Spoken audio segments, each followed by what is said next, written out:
présenter un livre, le livre d'un révolutionnaire français, enfin français sur le papier, je tiens à préciser, Anarkazis Klotz, La République universelle du genre humain, aux éditions Omnia Veritas, et j'ai fait cette préface, une préface qui fait à peu près un tiers du livre. Le livre, vous voyez, fait à peu près 300 pages, et la préface, elle fait un peu plus de 100 pages, avec 4 annexes. Alors, Anarkazis Klotz est un révolutionnaire qui a été guillotiné en 1794, je présente le personnage, et qui a publié en 1792 un livre, La République universelle, et en 1793, La République du genre humain. Et on a réuni les deux titres, République universelle du genre humain. Mais, vous allez me dire, mais pourquoi éditer aux éditions Omnia Veritas les deux ouvrages de ce révolutionnaire? Eh bien, l'idée m'est venue après la publication de l'Atlas du mondialisme aux éditions Retour aux sources. À l'époque, je m'étais appuyé sur les originaux de Klotz, les originaux, les deux livres qui sont sur le site Gallica, qui ont été scannés, donc ceux de 1792 et 1793. Je ne voulais pas acheter les livres dans le commerce, ayant les originaux directement. Et donc, pour mon livre Atlas du mondialisme, j'avais repris des passages clés.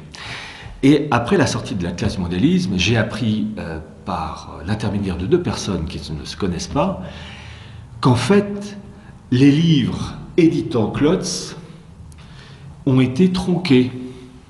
Alors, certains de quelques paragraphes, d'autres plusieurs pages, et entre autres, j'ai un livre, parce que je me suis renseigné, j'ai un livre de Klotz qui a été édité dans les années 2010-2012, je ne donnerai pas la maison d'édition. Pour vous donner une petite idée, La République universelle du genre humain, La République universelle, de Klotz de 1792, sur l'original Gallica, fait 196 pages. Et le livre qui avait été repris officiellement en entier, il n'était pas indiqué qu'il était caviardé, eh bien, il n'y avait que les 59 premières pages du livre. Donc les 2/3 avaient sauté. Et là, évidemment, je me suis dit, il faut impérativement que ces deux ouvrages clés, qui annoncent le mondialisme, je vais expliquer ça, soient édités intégralement. Et donc, grâce aux éditions Omnia Veritas, nous avons l'intégralité des deux livres de Klotz. Qui plus est, j'avais constaté sur des sites que ces deux livres qui étaient édités parfois par la BNF étaient mal édités avec des taches d'encre. Donc c'était soit incomplet, soit avec des taches d'encre. Là, grâce aux éditions Omnia Veritas, vous avez l'intégralité des deux livres et c'est propre. Bon.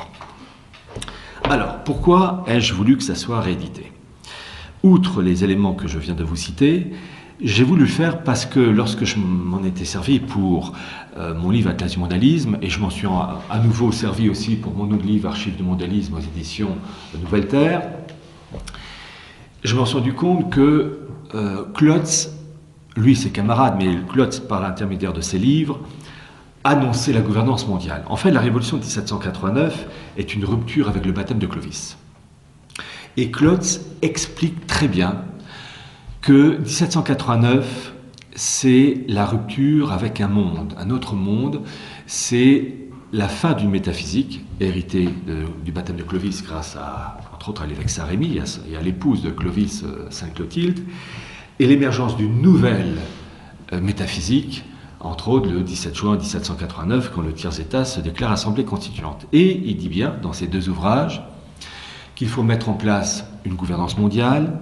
Alors, il ne dit pas gouvernance mondiale, il dit République universelle, divisée en 1000 cases départementales. Je rappelle que le premier projet de la France en département, c'est une France en carré. Eh bien, le même projet doit être étendu, mais à l'échelle de la planète, en 1000 cases départementales. En fait, c'est l'annonce de la technostructure, telle qu'on la voit avec Bruxelles. Il annonce cela, il annonce la fin du catholicisme au profit de cette République universelle, il annonce l'immigration et le mélange des populations. Alors, je vais simplement vous citer quelques passages de Klotz et expliquer la préface que j'ai faite, où je commande Klotz et l'évolution jusqu'à aujourd'hui. Et vous allez voir que, en fait, c'est un peu la généalogie. Alors, par exemple, Klotz dit dans ses ouvrages, donc ils sont entièrement dans le livre, « Un corps ne se fait pas la guerre à lui-même, et le genre humain vivra en paix lorsqu'il ne formera qu'un seul corps, la nation unique. » Et dans le document d'origine, parfaitement restitué grâce aux éditions Omnia Veritas, la nation unique, donc planétaire, c'est écrit en lettres capitales. Au reste, le peuple fera justice lui-même de l'absurde catholicisme. Déjà, la plupart des hommes libres se refusent à courber la tête en vils esclaves dans un confessionnal.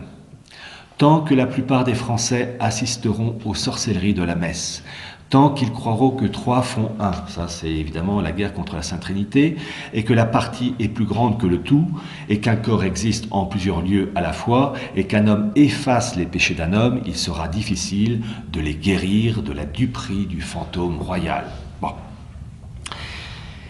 Il dit ça, donc vous voyez, de côté catho, il y a mieux. Mais, chose très intéressante, et comme par hasard, ce sont ces passages-là qui avaient été supprimés, j'ai expliqué que la révolution de 1789, elle est d'essence judaïque. Alors lorsqu'on parle par exemple de la révolution bolchevique de 1917, c'est très facile de faire une étude et constater l'influence judaïque, puisque 80-85% des révolutionnaires bolcheviques sont juifs. Trotsky, Bronstein étant que un illustre et horrible exemple, mais on aurait pu citer aussi le tortionnaire juif ukrainien qui s'appelait Kaganovitch, dans le cas donc de l'Ukraine où il a trucidé pas mal de paysans orthodoxes. Je vais expliquer l'essence même de l'influence hébraïque dans la révolution de 1789, mais déjà, Klotz, dans la République universelle, parle du rôle des capitalistes hébreux. Et c'est très intéressant. Je cite Klotz. « Nous trouverons encore de puissants auxiliaires. » Alors je rappelle que les guerres de la Révolution commencent en 1792 et la République universelle c'est 1792. « Nous trouverons encore de puissants auxiliaires, de fervents apôtres dans les tribus judaïques qui regardent la France comme une seconde Palestine. » Il est vrai que vous allez avoir, le 24 septembre 1791, la naturalisation des Juifs qui deviennent citoyens français. Et, comme je l'explique, c'est la Révolution française qui est à l'origine de l'immigration. Parce qu'avant 1789, pour être français, il fallait être catholique. Les Juifs n'avaient pas de nationalité française, les musulmans n'en parlons pas. Je rappelle que le roi de France, à Reims, lorsqu'ils étaient sacrés, il devait, entre autres, lutter contre les hérétiques. Et donc c'est la Révolution française qui va apporter cet élément et permet donc de naturaliser la communauté juive. À l'époque, faisait à peu près 50 000 personnes en France. Et à partir du moment où on donnait la nationalité française aux Juifs, eh bien, fatalement, il fallait la donner à d'autres populations. Et d'ailleurs, c'est Mirabeau qui dira le Juif est plus homme encore qu'il n'est Juif. Et c'est en toute logique, lorsqu'il y aura la naturalisation des Juifs en septembre 1791, qu'un révolutionnaire, député de surcroît, qui s'appelait Adrien Duport, dira, je cite, « Les Turcs, les musulmans et autres sectes religieuses pourront jouir des mêmes droits politiques. » Donc, bien comprendre que la naturalisation des Juifs par la Révolution française, ça a été la porte ouverte à une immigration future. Et Klotz le confirme. Alors d'abord, dans cette fameuse guerre de révolution qui commence en 1792, donc je reprends, nous trouverons encore de puissants auxiliaires, de fervents apôtres dans les tribus judaïques qui regardent la France comme une seconde Palestine. Nos concitoyens circoncis nous bénissent dans toutes les synagogues de la captivité. Le juif avili dans le monde est devenu citoyen français, citoyen du monde par nos décrets philosophiques. Cette fraternisation alarme beaucoup les princes allemands. Et écoutez, d'autant plus que la guerre ne serait ni commencée ni durée en Allemagne sans l'activité, l'intelligence, l'économie et le numéraire des Juifs. Les magasins, les munitions de toute espèce sont fournis par les capitalistes hébreux et tous les agents subalternes de l'approvisionnement militaire sont de la même nation.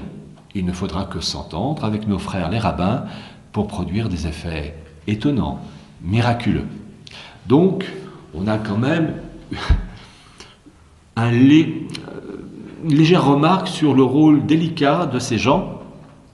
Et il ajoute à la fin, Klotz, la chose suivante, cette heureuse tendance des hommes de tout climat nous annonce l'approche du nivellement final, la souveraineté universelle, la nation unique, le peuple humain, lui aussi écrit en lettres capitales. Donc, très intéressant de voir cette influence hébraïque dans la révolution de 1789. Alors, pour renforcer cette préface, il y a une chose inédite qui a été faite dans ce livre de Klotz aux éditions Omnia Veritas. Vous avez eu de 1840 à 1935 une revue juive française qui s'appelait Les Archives israélites. C'est un hebdo qui donc est sorti de 1840 à 1935 et c'est à la BNF, enfin à la Bibliothèque François Mitterrand, pour changer de nom.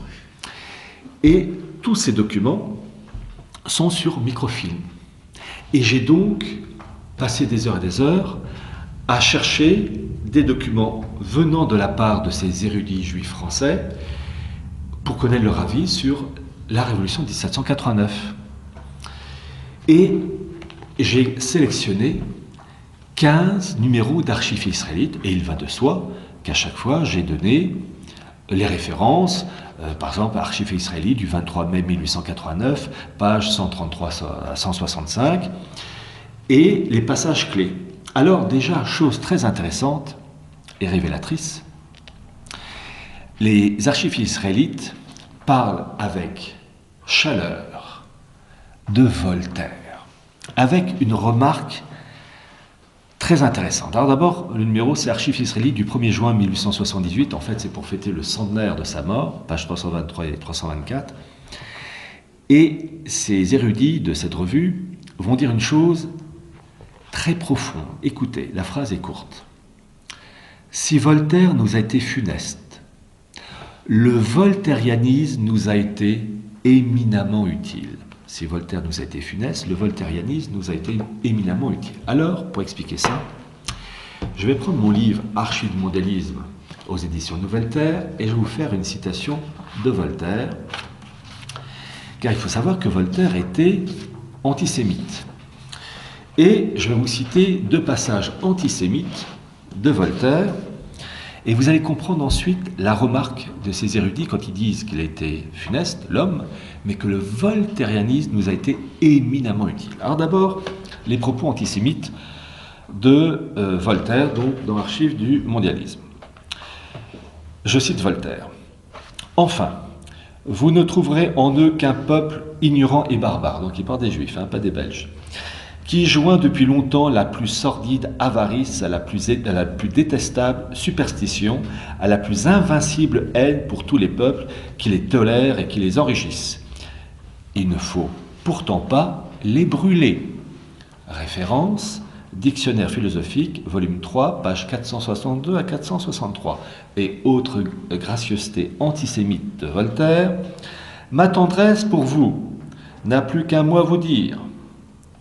Vous êtes des animaux calculants, tâchez d'être des animaux pensants. » Vous vous rendez compte, vous êtes des animaux calculants, tâchez d'être des animaux pensants, page 492-493 dans Archives mondialistes. Donc, effectivement, Voltaire est antisémite, il nous a été funeste, mais ils ajoutent le voltairianisme, la pensée donc, nous a été éminemment utile. Et pourquoi ils disent ça, ces érudits? C'est ça que je montre dans ces extraits d'archives israélites.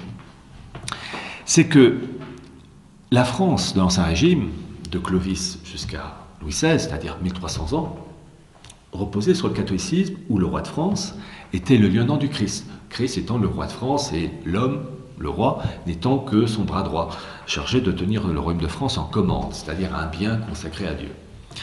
Et ce baptême de Clovis, grâce entre autres à l'entremise de l'évêque Saint-Rémy, rappelle que la France a une mission de diffuser le catholicisme, et Saint-Rémy, et c'est très important, rappelle que cette lignée royale, inaugurée par Clovis, ne fait que reprendre, continuer la famille de David, l'importance de l'Ancien Testament, que j'explique dans Archives du mondialisme. Il faut connaître l'Ancien Testament, et sa portée évidemment spirituelle, avec ses conséquences politiques, pour comprendre la monarchie française et puis le déraillement de 1789 et la gouvernance mondiale. C'est capital. Parce que l'évêque Saint-Rémy, c'est à l'égard de Clovis ce que le prophète Samuel était à l'égard du jeune David. Et la maison de David, c'est, entre guillemets, la maison capétienne avant l'heure, entre guillemets. Et finalement, et c'est ce que je raconte à nouveau dans la République universelle du genre humain de Klotz, dans la préface, c'est que dans le testament de Saint-Rémy, vous avez cette idée de continuité, de passation de pouvoir, les Juifs étant rebelles au fait de reconnaître le Christ comme Fils de Dieu incarné, eh bien c'est cette monarchie française qui va jouer un rôle premier dans cette histoire. Et ce rôle premier va être rappelé d'une manière solennelle, absolument d'une manière même extraordinaire, avec Sainte Jeanne d'Arc, 1429, 21 juin 1429, avec la fameuse triple donation, où Jeanne s'adresse au gentil dauphin et lui dit « Gentil dauphin, donne-moi ton royaume ». Ce dernier est un peu étonné, on peut le comprendre. Il donne son royaume à Jeanne. Sainte Jeanne d'Arc continue en disant « Vous êtes le plus pauvre chevalier de ce royaume ». Elle continue en disant « Je donne le royaume à Jésus ». Et elle continue, et là c'est le Christ qui parle par les cordes vocales, si je puis dire, de Sainte Jeanne d'Arc. « Et moi, Jésus, je rends le royaume à Charles ». La triple donation, ça a été un acte notarié, donc un document officiel. Qu'est-il devenu? On ne sait pas. En revanche, on a la certitude que cet événement historique, absolument grandiose, a bien eu lieu, puisque au cours de l'été 1429, vous avez un document, un rapport, si je puis dire, qui s'appelle le Breviarium Historial, qui a été rédigé à l'intention du pape de l'époque, qui était le pape Martin V. Et ce document est intact, il est aux archives du Vatican, et d'ailleurs ce document a servi entre autres à la béatification et ensuite à la canonisation de Sainte Jeanne d'Arc. Donc c'est un fait établi, sûr, irréfutable, parce que quelquefois les aléas de l'histoire font qu'il y a des documents qui disparaissent. Là c'est du solide, donc on s'appuie dessus. Bon, évidemment, pour la synagogue, c'est absolument épouvantable, puisque ce roi de France, bien comprendre ceci, c'est le lieutenant du Christ, c'est-à-dire le Messie, le Fils de Dieu incarné, que les Juifs, la synagogue aveugle, ne reconnaît pas. Et il faut connaître, vous savez, il y a un vocabulaire dans le domaine juridique, un vocabulaire dans le domaine médical, il y a un vocabulaire dans le domaine du Talmud, c'est-à-dire le code civil et politique et religieux de la synagogue, et de la Kabbale. Je rappelle qu'il y a eu un nouveau judaïsme qui s'est créé après le Christ, après sa mort et sa résurrection, qui s'est créé en chiffres arrondis, entre 100 et 500 après Jésus-Christ, et qui s'est construit en opposition au catholicisme montant en puissance, en particulier avec l'édit de Milan, de Constantin en 313, et face à cette montée en puissance du christianisme, enfin du catholicisme, ce nouveau judaïsme s'est mis en place entre 100 et 500, Talmud de Babylone, Talmud de Jérusalem, et c'est ce nouveau judaïsme qui n'a rien à voir avec le judaïsme, le mosaïsme d'avant le Christ, qui est, la période préparatoire, et le Christ ne faisant que finaliser et parachever l'annonce qui avait été faite dès la Genèse 3.15, où il est dit qu'une femme aura une postérité, et donc en fait c'est l'annonce de la Sainte Vierge avant l'heure. Bon. Et donc, ce nouveau judaïsme qui se met en place entre 100 et 500, je tiens à le préciser, à le rappeler, j'ai déjà eu l'occasion de le dire dans d'autres conférences, il s'est construit en opposition au christianisme, au principe de l'incarnation. La synagogue aveugle ne reconnaît pas le Jésus de Nazareth comme le Fils de Dieu incarné, et donc ce nouveau judaïsme est foncièrement anticatholique, violemment anticatholique. Il attend, la synagogue aveugle attend toujours son Messie, mais un Messie glorieux, et non pas ce fameux Messie souffrant qui était le Christ. Elle attend donc son Messie glorieux et au service d'Israël, de la gloire d'Israël. Bon. Je rappelle que pour comprendre ce nouveau judaïsme, on ne peut le comprendre qu'en opposition au catholicisme. Ce nouveau judaïsme qui s'est mis en place entre 100 et 500 après Jésus-Christ s'est construit, s'est élaboré à une époque où l'islam n'existait pas. L'islam n'apparaît qu'au début du 7e siècle. Donc, pour comprendre ce nouveau judaïsme, il faut s'intéresser à son opposant, le catholicisme. L'islam n'a pas lieu d'être, puisque d'abord, entre 100 et 500 après Jésus-Christ, l'islam n'existait pas, donc ça c'est une réalité chronologique, historique, on peut s'appuyer dessus. Et puis surtout que l'islam, comme le judaïsme talmudique, ne reconnaît pas Jésus de Nazareth comme le Messie. Alors je tiens à préciser, le mot Messie dans l'islam est utilisé, mais ça n'a pas du tout le même terme dans l'islam comme dans le catholicisme. Dans le catholicisme, le Messie, c'est le Fils de Dieu incarné, vrai homme et vrai Dieu, la fameuse union hypostatique, alors que dans l'islam, Jésus est reconnu comme un homme, mais uniquement comme un homme, et en aucun cas comme le Fils d'Allah incarné. Et on peut continuer ainsi, dans ce sens que, pareil, pour la Sainte Vierge, quand on récite le Je vous salue Marie, il est bien dit, Sainte Marie, Mère de Dieu, priez pour nous, etc. Et il va de soi que dans l'islam, Marie, qui est une femme reconnue dans l'islam, n'est en aucun cas la mère d'Allah et la mère d'un Christ musulman incarné. Enfin, ça n'a aucun sens. Donc bien comprendre que les mots ont un sens. Le Jésus de l'islam est uniquement un homme. Le Jésus du catholicisme, c'est le Fils de l'incarné, donc deux mondes radicalement opposés. Et dans cette histoire, le fait que l'islam ne reconnaisse pas le Christ comme Fils de Dieu incarné, eh bien, ça rassure la synagogue, car c'est le point clé que la synagogue aveugle déteste et veut donc à tout prix détruire. L'islam ne pose pas problème. Lorsque Voltaire tient des propos antisémites, c'est désagréable pour les Juifs. Mais la pensée voltairienne, elle est très agréable pour la synagogue, puisqu'il fait le boulot de nettoyer, de détruire. Et l'esprit voltairien, en lien avec la maçonnerie, a évidemment pourri les élites aristocratiques et bourgeoises, et rendant ainsi la bascule. Car dans l'esprit de la synagogue aveugle, il faut à tout prix connaître la réforme lorianique du rabbin Isaac Luria, qui est cette volonté de détruire ce qu'ils appellent les kélipotes. Alors, la kélipa, pluriel, les kélipotes. La kélipa, littéralement, c'est la cosse, la coquille, mais en fait, ça représente les souillures. Les souillures, c'est entendu le catholicisme, tout ce qui est contraire aux fondamentaux, si je puis dire, du judaïsme talmudique. Et le fait que, par exemple, un roi de France se présente comme le lieutenant du Christ, c'est-à-dire du Messie, Fils de Dieu incarné, c'est une kélipa, une souillure épouvantable, et il faut détruire, il faut désinfecter. Et quand la tête de Louis XVI, le 21 janvier 1793, a roulé dans le panier, eh bien, croyez-moi, les élites rabbiniques de l'époque n'ont pas pleuré, parce que tout simplement, c'était une kélipa, une souillure qui était en moins, et donc merveilleux. Dans leur esprit à eux, il faut détruire les États qui se réfèrent au catholicisme, et en bout de course, donc ça c'est le cas de la monarchie française, et en bout de course, l'Église. Et dans l'Église, il faut détruire quoi? Il faut détruire la kélipa suprême, la souillure suprême pour eux, qui est le sacerdoce. Car le prêtre, vous avez l'homme et le prêtre, l'homme avec tous les cas de figure, excellent, moyen, d'autres à fuir, mais la fonction du prêtre, elle est parfaite, puisque le prêtre, depuis son ordination, est en mesure de confesser.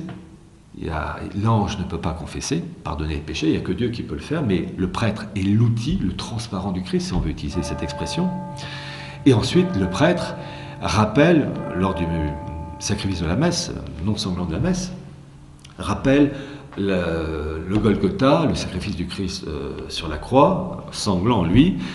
Et donc, le prêtre est un élément qui rappelle, j'allais dire, qui insulte en permanence la synagogue, parce que le prêtre, de par ses capacités en raison de son ordination, rappelle en permanence que ce Jésus de Nazareth était le Fils de Dieu incarné. Et donc ce sacerdoce doit être détruit.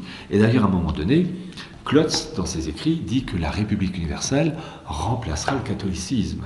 Ben, évidemment, pensez bien qui est content dans cette histoire, la synagogue. Donc, j'ai passé en revue le cas de Voltaire, qui a donc fait le sale boulot, lui et ses copains, et ensuite j'ai repris, pour le centenaire de la Révolution, en 1889, et le centenaire de la naturalisation des Juifs, en septembre 1791, j'ai repris les principaux écrits d'archives israélites, et il y a des passages excellents, comme par exemple, je vous cite cette phrase, alors de Archives israélites du 6 juin 1889, je cite, « La Révolution française, en un mot, a un caractère hébraïque très prononcé. » Pourquoi?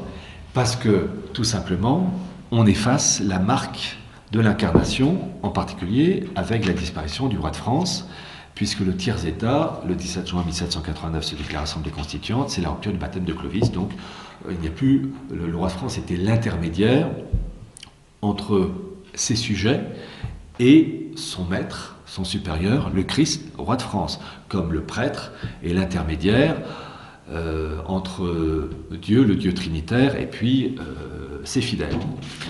Et donc j'ai repris les passages clés Et il y a des passages extraordinaires. Qui mieux que le peuple juif était à même d'accepter la solution des grands problèmes sociaux apportés par le XVIIIe siècle. Solution d'ailleurs qu'il avait aidé par son passé à faire pressentir et naître, ce qui indirectement montre que les événements de la Renaissance, de la maçonnerie, ils étaient derrière. Et donc il prédit toute la réalisation dans l'ère messianique, le messianisme juif. Les aspirations généreuses de l'âme, les progrès conduisant l'humanité à une fin élevée, nul ne les approuve plus que lui. Dans l'histoire du judaïsme talmudique, il y a cette idée d'un judaïsme au service de l'humanité, mais guidé par la synagogue aveugle, qui d'une certaine manière se substitue à l'Église. Les progrès conduisant l'humanité à une fin élevée, nul ne les approuve plus que lui, ne les bénit plus que lui. Écoutez ce passage. En servant la cause du libéralisme, il sert tout naturellement l'œuvre moderne. Tout juif est un libéral, a dit un profond penseur. Là au moins c'est très juste. Autre passage que je citerai, un autre passage qui est très profond. Alors il y a des passages, je vais le citer parce qu'il y a des moments où il se moque de nous, mais en fait vous allez voir. Je cite, là c'est Archives israélites du 29 septembre 1892. Dieu avait si bien présidé à l'œuvre de régénération que ceux mêmes qui ont joué un rôle principal dans cette époque grandiose, donc 89, ont avoué naïvement dans la suite n'avoir jamais prévu les conséquences de leurs actes. Il y avait un entraînement irrésistible et un beau jour, sans qu'on ait su pourquoi, les idées étranges circulèrent parmi les hommes et la conscience universelle, animée par un souffle nouveau, se mit à renier le passé, à protester contre ses errements, ses abus et ses excès. Une immense pitié s'était emparée du monde en faveur de tous les déshérités du sort, en faveur des petits et des humbles, en faveur de ceux qui luttaient et qui souffraient. Alors en gros, quand on lit ça, on dirait que c'est un événement spontané, un entraînement irrésistible et un beau jour, sans qu'on ait su pourquoi. Des idées étranges, le truc spontané. Alors j'avoue que j'ai rajouté un petit commentaire à ce passage où je dis « Ce mouvement fut, paraît-il, spontané, c'est vraiment prendre les goyim, c'est-à-dire les non-juifs, pour des cons. Mais après tout, ça marche depuis plus de 200 ans. Sur ce point, ces représentants, ils ont peut-être raison. C'est vrai, ils peuvent se permettre ce genre de propos puisqu'on n'a toujours pas compris que 1789 était d'essence hébraïque. Alors, il y a une chose qui est très intéressante aussi dans les archives israélites, qui finalement ne font que compléter les propos de Klotz, c'est qu'il y a un passage sur Sainte Jeanne d'Arc. Et ça, c'est très intéressant, c'est archives israélites du 3 juillet 1890. Alors, qu'est-ce qu'ils disent? Ils rendent hommage à la jeune fille de Don Rémy. Alors là aussi, je précise, Don Rémy, extraordinaire, Don Rémy, Don DOM, c'est l'abréviation de Domus, la maison de Rémy. Ça aussi, c'est le clin d'œil de la Providence pour rappeler le lien avec l'évêque Saint-Rémy face à Clovis. Donc pour montrer qu'il y a une permanence et qu'il ne faut pas s'éloigner du contrat, si je puis dire, signé entre Clovis et Saint-Rémy. Ils rendent hommage à Jeanne d'Arc. Sainte Jeanne d'Arc pour nous les catholiques, mais eux, Jeanne d'Arc. Alors ils disent, il est bien entendu, empressons-nous d'ajouter, que ces hommages rendus à la vaillante fille de Don Rémy ne s'adressent pas dans la synagogue à la dévote chrétienne, ce qui serait l'égarement de la tolérance religieuse, mais à la française, au cœur chevaleresque, qui incarne en sa personne le patriotisme le plus pur, le plus élevé et le plus noble, à une époque où ce sentiment flottait dans les âmes. Alors, il ajoute, le commentaire dit ceci, après vous allez voir, le patriotisme, on l'a dit, s'élève au-dessus des coteries politiques, il domine par son caractère élevé les doctrines religieuses. Et j'ajoute, comme commentaire, pas le catholicisme en tout cas. Et c'est le drame pour tous les patriotes français, non pas de se rattacher à Sainte Jeanne d'Arc, qu'il faut évidemment citer, mais qu'est-ce qu'ils font? Ils disent Sainte Jeanne d'Arc, enfin Jeanne d'Arc pour eux, d'accord, on la prend comme une patriote, mais on la nettoie du référent religieux catholique et évidemment de l'élément clé de son passage sur terre, Sainte Jeanne d'Arc, c'est la triple donation, rappelant le Messie, enfin le Christ, le Messie, et le supérieur du roi de France. Il va de soi pour la synagogue, c'est l'horreur absolue. Et donc il laïcise Ils désinfectent, si je puis dire, Sainte Jeanne d'Arc en enlevant la marque catholique. Et en gros, ils disent, ben, si on enlève cet élément catholique, elle est tout à fait présentable. Et quand on lit leurs propos, ben, c'est ce qu'a fait Jean-Marie Le Pen avec le Front National devenu Rassemblement National. Ils ont repris Jeanne d'Arc, et non pas Sainte Jeanne d'Arc. Ils ont présenté la jeune fille patriote, mais attention, le patriotisme de Sainte Jeanne d'Arc, très bien, il est très beau, puisqu'en plus il fallait mettre à la porte des Anglais de France. Mais l'élément premier de Sainte Jeanne d'Arc, c'est de rappeler le testament de Saint-Rémy avec Clovis et de la primauté du Christ, Messie, sur la France via son bras droit, son lieutenant, le roi de France, de Clovis jusqu'à Louis XVI. Et donc quand on enlève ça, ça va pour la synagogue. Et donc tous les partis dits patriotes, et le Front National devenu Rassemblement National, maintenant avec sa fille et sa nièce, Jean-Marie Le Pen, le Front National et le Rassemblement National font le travail de la synagogue, c'est-à-dire une Jeanne d'Arc épurée, laïcisée. Allez-y, tant qu'il n'y a pas ce lien avec le ciel, tant qu'il n'y a pas cet élément ascenseur, la synagogue accepte. Et finalement, le Front National, et d'ailleurs c'est ce que j'ai écrit dans une note de bas de page, Jean-Marie Le Pen a été l'assurance-vie de la République. Tant qu'il ne rappelait pas la triple de nation et la mission spirituelle de Sainte Jeanne d'Arc, vas-y mon gars, ça ne nous gêne pas.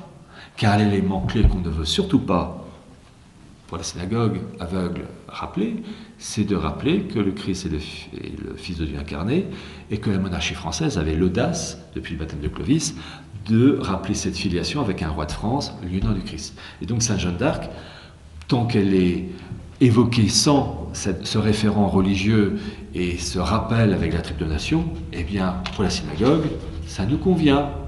Et les partis patriotes, et j'ajoute aussi l'Action française, pareil.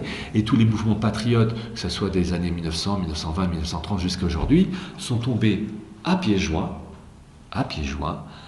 dans le piège que la synagogue avait proposé et annoncé au XIXe siècle. Tant que vous ne faites pas de référence catholique et de la mission de Sainte Jeanne d'Arc, triple nation, allez-y, cela ne nous gêne pas. Un passage aussi, quand il y a eu la création de la Première République, en septembre 1792, l'archive israélite précise: le 22 septembre 1792 fut comme le couronnement des tentatives timides de plusieurs siècles en faveur des doctrines qui doivent régir les sociétés modernes et qui resplendissent en lettres d'or au frontispice de nos monuments. C'est très intéressant ce passage.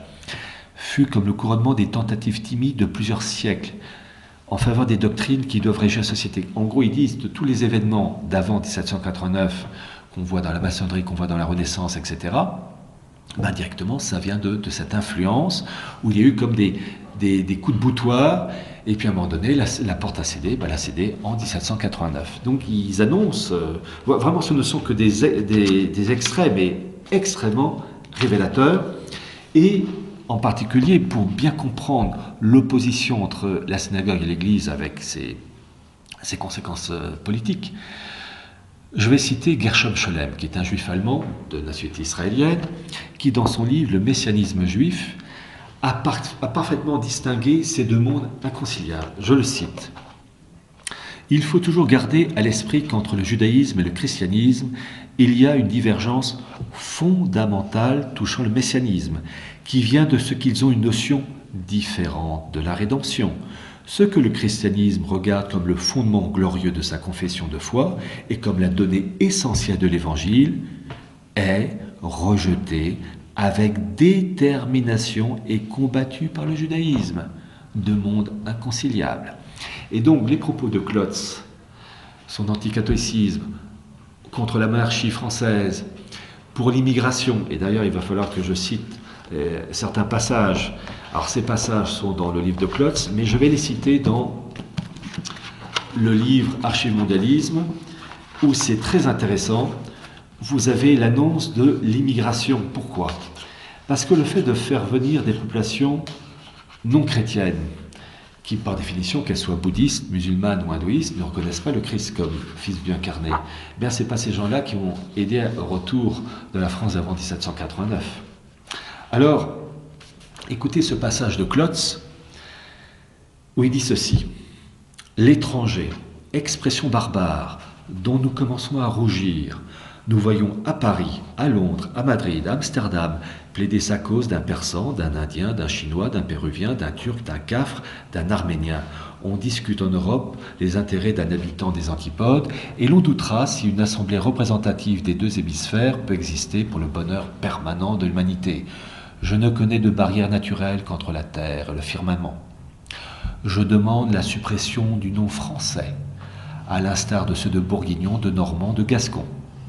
Tous les hommes voudront appartenir à la République universelle. C'est très intéressant parce que l'extrait que je vous ai cité, tiré de Archives mondialisme, vous avez le texte en entier dans le bouquin de Klotz aux éditions Omnia Veritas. Donc on voit l'anticatholicisme, la volonté d'une République universelle, gouvernance mondiale, le mélange des populations, déracinement, l'immigration avant l'heure, et évidemment tout ça dans le cadre de principes religieux, les droits de l'homme, car les droits de l'homme c'est le noachisme, les droits de l'homme c'est la la religion humanitaire que secret le noachisme, qui est la religion élaborée par la synagogue aveugle pour les non-juifs.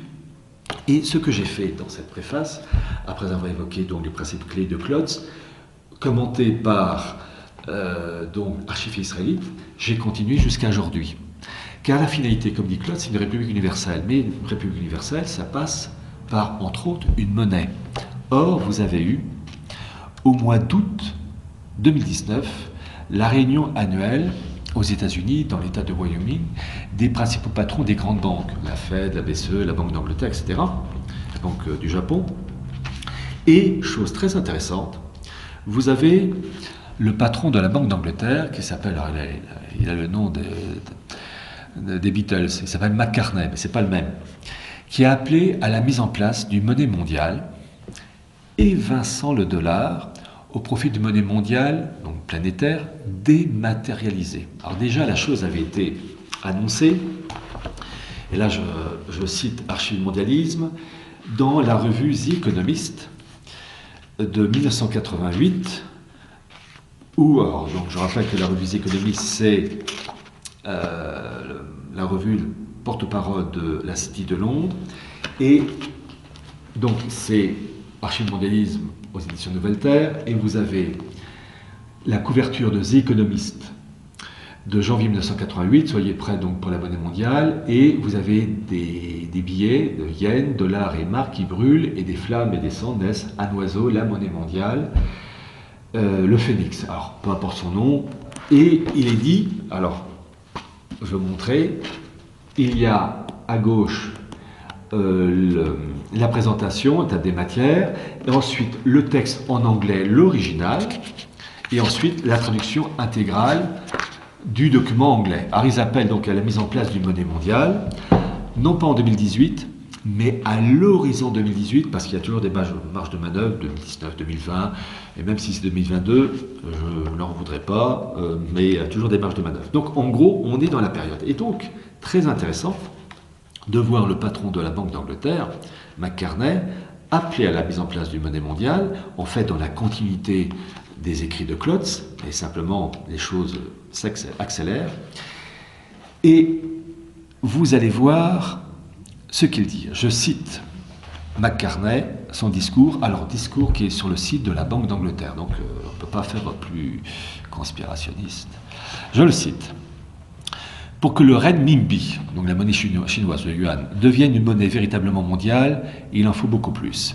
En outre, l'histoire enseigne que la transition vers une nouvelle monnaie de réserve mondiale risque de ne pas se dérouler sans heurts.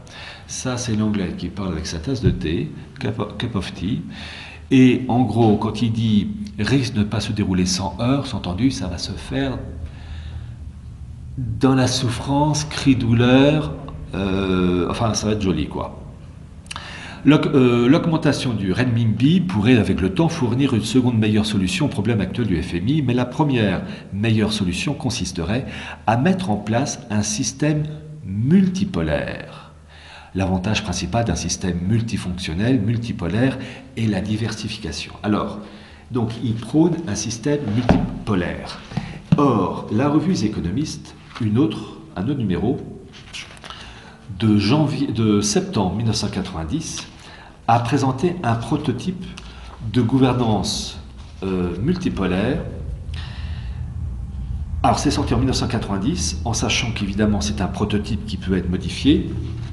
Alors, voilà la carte du monde, de la gouvernance mondiale, où vous avez les blocs continentaux, l'Amérique du Nord, avec l'Union européenne, et accolé, comme véritable agrafe, vous avez l'Angleterre, un bloc, et vous avez le bloc Eurasia, le bloc chinois qui s'appelle Confuciania, un bloc indien qui s'appelle Hinduland, le pays musulman qui s'appelle Islamistan. Intéressant de voir que des pays de l'Union européenne, comme la Roumanie, la Serbie ou la Grèce, ont été rattachés au bloc orthodoxe Eurasia. Alors, c'est un prototype, attention, ce n'est pas le modèle sûr et certain, mais disons, on a, de la part de The Economist, donc porte-parole de la Cité de Londres, la preuve d'un idéal pour eux, avec des modifications, mais en gros, voilà ce qu'ils veulent faire. Et le Brexit rentre dans cette catégorie d'une Angleterre faisant le pont entre l'Europe et l'Amérique. Alors après, est-ce qu'ils vont réussir? Il y a un côté babélien, et je souhaite évidemment de tout cœur que ça casse sa figure. Mais entre donc la théorie que je vous ai présentée et ce qui se passe actuellement, on voit qu'ils tendent à atteindre cet idéal, si je puis dire. Vont-ils réussir? Ça, c'est autre chose, parce qu'il faut bien comprendre que le monde mondialiste, c'est composé d'oligarchies, et ils se tapent entre eux, les oligarchies anglo-saxonnes, russes, germaniques, juives, israéliennes, turques, et j'en passe. Et donc, cette annonce d'une monnaie mondiale est très intéressante, puisque, quand il s'appelle McCartney, pour la mise en place de cette monnaie mondiale, dématérialisée, demande, je cite, une monnaie hégémonique synthétique. Une monnaie hégémonique synthétique. Donc on a, dans ces propos de McCartney, patron de la Banque d'Angleterre, l'aboutissement des travaux de Klotz et de tous ses copains. Et je terminerai par deux choses.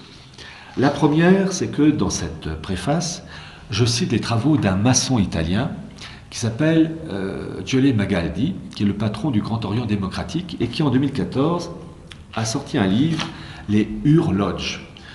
Ur, UR, Lodge en anglais L-O-D-G-E-S, D-G-E-S, donc c'est loge en anglais. Il explique que en fait vous avez 36 Ur Lodge subdivisées en deux branches opposées, une branche progressiste et une branche néo-aristocratique. Alors progressiste, c'est plus ou moins laïcard, et néo-aristocratique, une spiritualité initiatique, gnostique, enfin une purée. Bon. Et la première de ces Ur-Lodge, a été la Ur-Lodge Thomas Paine, qui a été créée en 1848-49, enfin milieu du 19e siècle, et d'autres ont été créées, au total 36. Et il dit qu'il y a dans ces Ur-Lodge, eh bien, des représentants comme Jean XXIII, comme George Bush père, comme Gandhi, Kissinger, Merkel. Il parle aussi de Poutine, il met les photos d'ailleurs, qui fait partie de la loge néo-aristocratique Golden Eurasia. Vous avez Christine Lagarde, Obama, enfin bref, en fait vous avez des centaines et des centaines, là je ne cite que quelques-uns.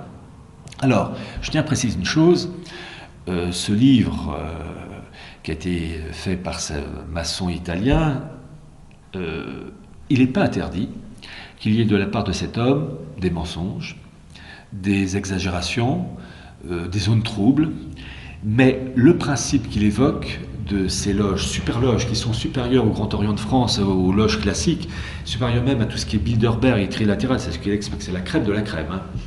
Eh bien, il explique que ce sont eux qui ont le pouvoir, mais qui se font la guerre entre eux. Et donc, ce qu'on voit actuellement, les guerres entre, d'un côté, la Russie et la Chine, le monde anglo-saxon, enfin bon, bref, ce sont des guerres entre ces horloges, néo-aristocratiques et les autres laïcards, enfin, comme ils disent, progressistes. Très intéressant parce que l'esprit qu'on retrouve dans ce bouquin correspond bien à l'essence de ces milieux-là. Pourquoi? J'ai parlé des Ur-Lodge. Et pourquoi le mot Ur? Dans l'esprit de la synagogue aveugle, il faut à tout prix effacer l'incarnation et tous les éléments qui ont permis cette incarnation. Il faut revenir à la source pour reconstruire, rebâtir un monde en fonction de leur idéal tordu. Pour le christianisme, tout commence avec Abraham. Et Abraham, Isaac, Jacob, et le bout de la chaîne, c'est le Christ. Et pour la synagogue aveugle, il faut effacer cette chaîne pour repartir à la base, Abraham. Or, la cité, au niveau de la Mésopotamie, la cité dans laquelle Abraham vivait s'appelait Our, la cité Ur ou Ur. Donc c'est très intéressant de voir qu'ils utilisent ces lettres Ur qui en fait rappellent le démarrage. Et une autre raison aussi, la première loge, Urloge, a été créée donc au milieu du 19e siècle, c'est la Thomas Paine. Et 19e siècle, c'est le siècle de la philosophie allemande toute puissante, Hegel, Schopenhauer, etc. Or, il faut savoir qu'en allemand, Ur, est un préfixe qui exprime l'idée d'ancienneté, de retour aux sources. Exemple, vous dites Geschichte, histoire en allemand. Si vous rajoutez ce préfixe Urgeschichte, ça veut dire préhistoire. Si vous dites grand-père, Großvater, si vous dites Urgroßvater, arrière-grand-père. Donc il y a ce jeu de mots qui permet d'exprimer l'idée d'un retour en arrière. Et j'explique dans la préface de Klotz qui a donc cette idée de retour en arrière.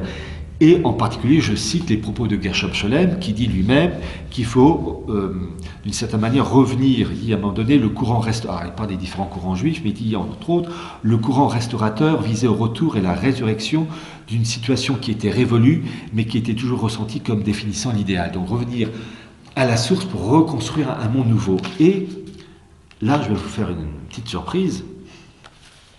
Je vais vous citer un chanteur.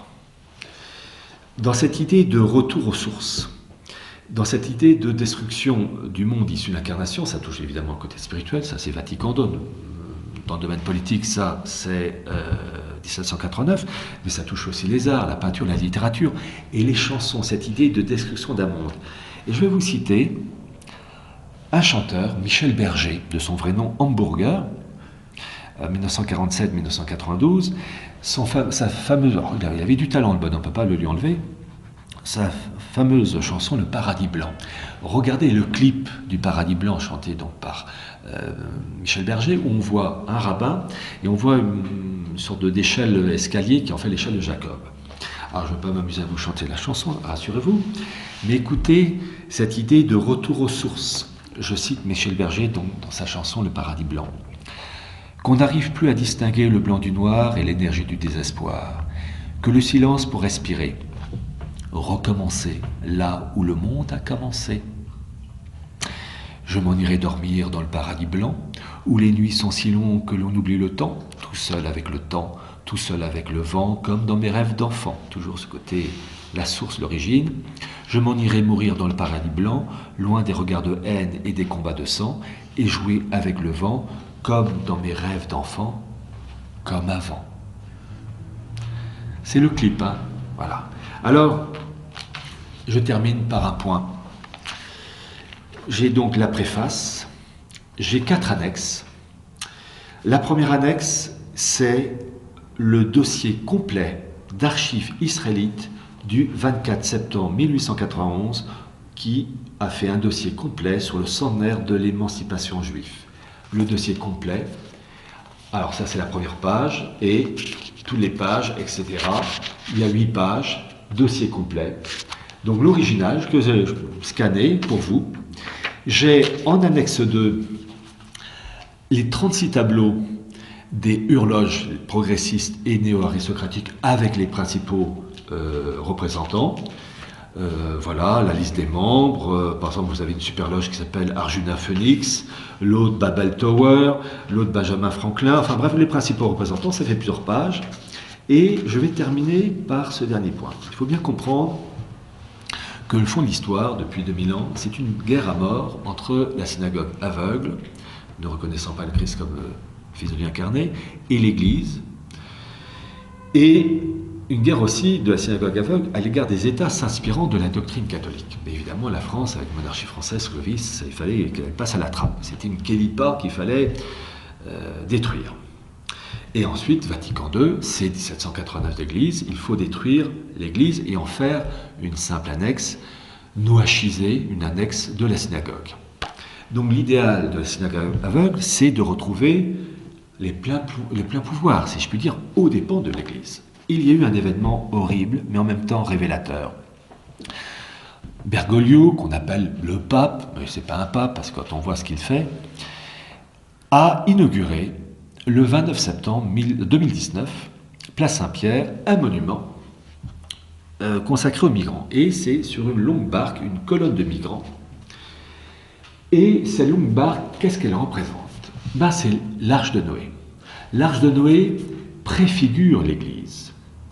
Et cette longue barque, avec ces migrants, est dirigée à sa tête par un rabbin, qui représente finalement la synagogue aveugle, qui se substitue à l'Église, et inaugurée par l'homme déguisé en blanc, c'est-à-dire tout sauf un pape. Bergoglio, je rappelle, lorsqu'il a été officiellement élu pape en 2013, il a reçu les félicitations des Naïbrites, donc la franc-maçonnerie juive d'Argentine. Rien que ça, ça le condamne. Hein. Bon, élément révélateur, on a, et je suis content d'avoir mis ces photos pour illustrer en fait les travaux de Klotz et de tous ses copains, qu'on a sur ces photos le résumé de la revanche temporaire, j'ai bien dit temporaire, de la synagogue sur l'Église et sur les États s'inspirant du catholicisme. Là, ils ont apparemment gagné. Mais savoir que les portes de l'enfer ne prévaudront pas contre l'Église, a dit son fondateur. Donc je plains ceux qui ont inauguré ce monument qui devra un jour être fondu et servir de canalisation pour les toilettes. Voilà. Sur ces bonnes paroles, je vous invite fortement à vous procurer ce livre. Donc, Anarchis Klotz, la République universelle du genre humain, aux éditions Omnia Veritas. Vous avez donc pour la première fois l'intégralité des textes de ce révolutionnaire et une préface d'une centaine de pages de votre serviteur. Profitez-en.